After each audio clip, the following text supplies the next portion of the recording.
कर्ण भारतीय इतिहास और महाभारत काल के सबसे बड़े धनुर्धारियों में से एक थे। कर्ण भगवान श्री कृष्ण की बुआ कुंती के सबसे बड़े पुत्र थे, लेकिन उनके जन्म की परिस्थितियां कुछ इस तरह से हो गई कि वो राज परिवार का हिस्सा न बन सके। कर्ण की माता महारानी कुंती जब अविवाहित थीं, तभी उनके सेवा भाव से प्रसन्न होकर महर्षि दुर्वासा ने उन्हें एक वरदान दिया था, जिससे वो किसी भी देवता का ध्यान करके संतान पा सकती थी। इस वरदान को पाने के बाद महारानी कुंती ने जिज्ञासावश सूर्य का ध्यान लगाना शुरू कर दिया। उनकी भक्ति से प्रसन्न होकर सूर्यदेव प्रकट हुए और उन्होंने अविवाहित कुंती को पुत्रवती होने का आशीर्वाद दे दिया। इसके बाद कुंती को सूर्य के समान तेज धारण करने वाला एक पुत्र पैदा हुआ, जिसने गर्भ से ही कवच और कुंडल पहन रखा था। अविवाहित होने और सामाजिक मान मर्यादा के डर की वजह से कुंती ने कर्ण को एक टोकरी में रखकर नदी में बहा दिया।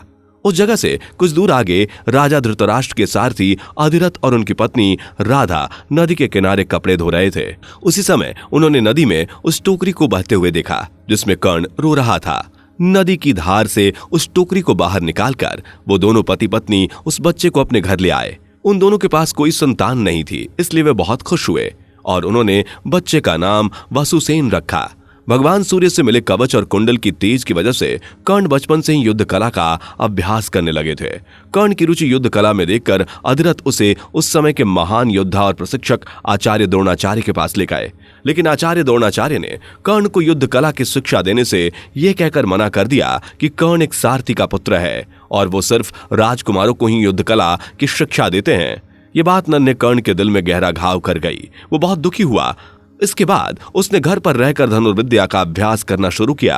एक दिन उसे किसी तरह से पता चला कि ऋषि परशुराम भी युद्ध कला की शिक्षा देते हैं। वो जब परशुराम के आश्रम पहुंचा तो उसने देखा कि ऋषि परशुराम सिर्फ ब्राह्मण पुत्रों को ही आश्रम में प्रवेश देते हैं। उसने परशुराम से स्वयं को ब्राह्मण पुत्र बताकर आश्रम में युद्ध की कला सीखने के लिए प्रवेश ले लिया। एक दिन आचार्य परशुराम जब कर्ण की जांघ पर सिर रखकर लेटे हुए थे, तभी एक जंगली कीड़ा कर्ण को काटने लगा, लेकिन कर्ण इस वजह से अपनी जगह से नहीं हिला कि आचार्य परशुराम की नींद में बाधा न पड़ जाए। कीड़े के काटने की वजह से कर्ण के शरीर से खून की धारा बह निकली। खून की धारा ने जब आचार्य परशुराम के पैरों को छुआ, तब उनकी नींद खुल गई। कर्ण के दर्द सहने की क्षमता को देखकर आचार्य परशुराम ये समझ गए कि कर्ण क्षत्रिय पुरुष है। इसके बाद उन्होंने कर्ण को झूठ बोलकर शिक्षा लेने की वजह से श्राप दे दिया कि तुमने मुझे झूठ बोलकर जो युद्ध कला और धनुष विद्या हासिल की है, अपने आखिरी समय में जब तुम्हें इस विद्या की सबसे ज्यादा जरूरत पड़ेगी, तुम उसे भूल जाओगे। इसके बाद कर्ण ने परशुराम से क्षमा मांगते हुए कहा कि उसे खुद भी अपने वंश और कुल के बारे में नहीं पता। अगर उसकी जगह पर कोई और होता तो शिक्षा पाने के लिए वो भी वही करता जो उसने किया है। इस पर परशुराम को बहुत पछतावा हुआ। वे अपना श्राप तो वापस नहीं ले सकते थे, लेकिन उन्होंने कर्ण को विजय नाम का शक्तिशाली धनुष प्रदान किया।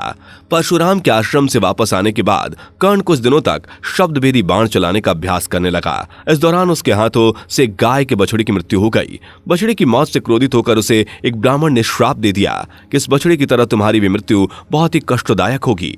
कुछ समय बाद आचार्य द्रोणाचार्य ने हस्तिनापुर में एक युद्ध कला प्रतियोगिता रखी। प्रतियोगिता के निर्णय के समय अर्जुन को सबसे बड़ा धनुर्धर घोषित किया गया। इस पर कर्ण ने अर्जुन को युद्ध की चुनौती दी। कर्ण की चुनौती पर आचार्य द्रोणाचार्य ने कहा कि इस प्रतियोगिता में केवल राज परिवार के लोग हिस्सा ले सकते हैं। वहां मौजूद आचार्य कृपाचार्य ने कर्ण से उसके वंश और राज्य के बारे में पूछा तो कर्ण को बहुत बुरा लगा। लेकिन वहीं भरी सभा में दुर्योधन ने कर्ण को अंग प्रदेश का राजा घोषित कर दिया और कहा कि अब कर्ण इस सभा में किसी को भी युद्ध के लिए चुनौती दे सकता है। इसके बाद आनंद फानन में इस प्रतियोगिता का समापन करा दिया गया। लेकिन अपने लिए भरी सभा में इस पहल के लिए कर्ण ने दुर्योधन को अपना सबसे पक्का मित्र माना और दुर्योधन को यह वचन दिया कि समय आने पर मैं तुम्हारे लिए अपनी जान न्यौछावर कर दूंगा। अंग प्रदेश का राजा बनने के बाद कर्ण की महानता और स्वभाव के किस्से पूरे राष्ट्र में फैल गए। रोज सूर्य भगवान की पूजा अर्चना करने के बाद में कर्ण एक दान सभा का आयोजन करते थे। उनकी इस दान सभा से कोई भी खाली हाथ वापस नहीं जाता था। एक बार किसी रास्ते पर कर्ण ने कन्या को रोते हुए देखा, जिसका घी जमीन पर गिर गया था। कर्ण ने उस घी को निकालने के लिए जमीन को बहुत जोर से दबा दिया। इससे उस कन्या का घी निचुड़कर वापस मिल गया, लेकिन पृथ्वी ने इस पीड़ा से व्याकुल होकर उसे श्राप दे दिया, मैं भी तुम्हारे अंतिम समय में इसी तरह से पीड़ा पहुंचाऊंगी। कर्ण ने अपने मित्र दुर्योधन का विवाह रानी भानुमति से कराने के लिए नीला, कपोटारामन, अशोक, रुक्मी, वक्रा और भीष्मका जैसे योद्धाओं को हराया। इसके बाद उसने मगध के राजा जरासंध की चुनौती पर जरासंध को कुश्ती में हराया। जरासंध को हराने के बाद कर्ण की प्रसिद्धि चारों तरफ फैल गई। इस हार के बाद जरासंध ने अपना मालिनी नामक राज्य कर्ण को भेंट कर दिया। मालिनी का राजा बनने के बाद कर्ण ने यह घोषणा कर दी कि कोई भी उसके राज्य में भूखा और गरीब नहीं रहेगा। एक बार पांडवों की सभा में भगवान श्री कृष्ण के कर्ण को सबसे बड़ा दानवीर और उदार कहने पर अर्जुन ने कहा कि क्या कर्ण हमारे बड़े भाई धर्मराज युधिष्ठिर से भी बड़ा दानी और उदार है? भगवान श्री कृष्ण ने कहा कि समय आने पर बताऊंगा। कुछ समय बाद भगवान श्री कृष्ण और अर्जुन बरसात के महीने में वेश बदलकर साधु के रूप में युधिष्ठिर के घर पहुंचकर कहने लगे कि हम लोग चंदन की लकड़ियों से एक यज्ञ करना चाहते हैं, लेकिन बरसात की वजह से सारी लकड़ियां भीगी हुई हैं। अगर आप चंदन की लकड़ियों की व्यवस्था करवा दें तो हमारे लिए बहुत अच्छा होगा। इस पर युधिष्ठिर ने कहा कि बारिश जैसे ही बंद होगी आप लोग आइएगा, मैं आपके लिए चंदन की लकड़ियों की व्यवस्था कर दूंगा। इसके बाद श्री कृष्ण और अर्जुन उसी वेश में कर्ण के घर गए। कर्ण ने बिना कुछ सोचे समझे अपने महल के चंदन से बने पलंग, दरवाजे और आसनों को तोड़कर यज्ञ के लिए लकड़ियों की व्यवस्था कर दी। इसके बाद अर्जुन को समझ में आ गया क्यों भगवान श्री कृष्ण ने कर्ण को सबसे बड़ा दानवीर कहा था। कर्ण का विवाह रुशाली और सुप्रिया नाम की 2 कन्याओं से हुआ था, जिनसे उसके 9 पुत्र हुए। जब कौरवों और पांडवों के बीच महाभारत युद्ध हुआ तो कर्ण अपने परम मित्र दुर्योधन की ओर से युद्ध में शामिल हुआ। कर्ण के युद्ध में हिस्सा लेने की बात जानते ही भगवान श्री कृष्ण चिंतित हो गए। वे जानते थे कि जब तक कर्ण के पास कवच और कुंडल है उसे युद्ध में कोई हरा नहीं सकता। उन्होंने इंद्र के साथ मिलकर योजना बनाई। इंद्र भिखारी के रूप में कर्ण के पास सूर्य की पूजा करते समय पहुंचे। उन्होंने उससे उसका कवच और कुंडल भिक्षा में मांग लिया। भगवान सूर्य ने कर्ण को सावधान किया कि तुम्हारे साथ छल हो रहा है, लेकिन कर्ण ने भगवान सूर्य से कहा कि यदि कोई उससे उसके प्राण भी मांग ले तो वो मना नहीं करेगा। सूर्यदेव ने कहा कि अगर उसने ऐसी शपथ ली है तो बदले में वो इंद्र से अमोघ अस्त्र का वरदान मांग ले। कर्ण ने इंद्र को अपने कवच और कुंडल उतार कर दे दिए। उसकी इस दान वीरता पर प्रसन्न होकर इंद्र ने उसे वरदान मांगने के लिए कहा तो कर्ण ने कहा कि दान देने के बाद दान के बदले में वरदान मांगना उसकी मर्यादा के विपरीत है। उसकी इस बात से प्रसन्न होकर इंद्र ने उसे वासवी नामक अमोघ अस्त्र का वरदान दिया। महाभारत युद्ध के दौरान जब महारानी कुंती ने कर्ण के पास जाकर यह रहस्य बताया कि पांडव तुम्हारे सगे भाई हैं और तुम मेरे पुत्र हो, तब कर्ण ने कुंती से कहा कि दुर्योधन ने हस्तिनापुर की भरी सभा में उस समय मेरा साथ दिया था जब पूरी सभा में मेरा अपमान हो रहा था। जब आचार्य, द्रोणाचार्य और कृपाचार्य जैसे लोग मुझे कुल और राज्य के नाम पर अपमानित कर रहे थे, तब दुर्योधन ने मुझे अंग प्रदेश का राजा बनाकर अपमानित होने से बचाया। आज अगर युद्ध के समय मैं दुर्योधन का साथ छोड़कर पांडवों की ओर से लड़ता हूं तो मुझसे बड़ा मित्र द्रोही संसार में कोई नहीं होगा। लेकिन एक मां होने के नाते मैं आपको यह वचन देता हूं कि अर्जुन को छोड़कर मैं किसी भी पांडव को नहीं मारूंगा। मैंने और अर्जुन ने एक दूसरे को मारने की शपथ ली है, इसलिए या तो अर्जुन जीवित रहेगा या मैं। इस तरह से आपके 5 पुत्र हर हाल में जीवित रहेंगे।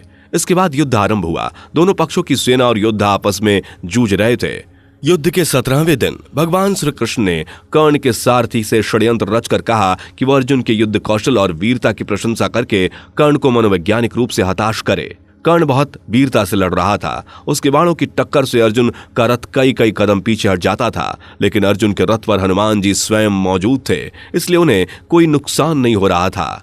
आगे चलकर युद्ध भूमि में एक जगह कर्ण के रथ का एक पहिया जमीन में धंस गया। उसने लाख कोशिश की लेकिन वो पहिया बाहर नहीं निकला। पृथ्वी ने उसे दिए अपने श्राप की वजह से पहिया जकड़ रखा था। इसके बाद भगवान श्री कृष्ण ने अर्जुन से कर्ण पर बाण छोड़ने को कहा। कर्ण ने अर्जुन और अन्य योद्धाओं से कहा कि यह कैसा धर्म युद्ध है जिसमें एक अस्त्र विहीन योद्धा पर बाणों से प्रहार किया जा रहा है।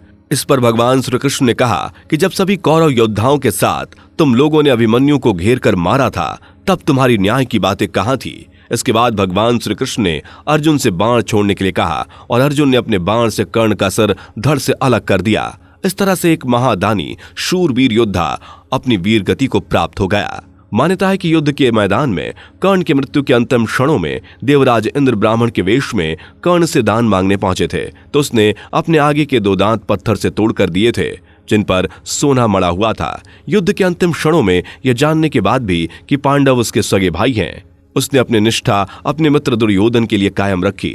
उसने दुर्योधन को कायरता की भावना से लक्षाग्रह षड्यंत्र रचने के लिए फटकार भी लगाई। इसके अलावा अपनी मृत्यु को जानने के बावजूद उसने अपना कवच और कुंडल इंद्र को दान में दे दिया। इससे पता चलता है कि कर्ण वास्तव में दानशीलता और वीरता का एक महान उदाहरण था।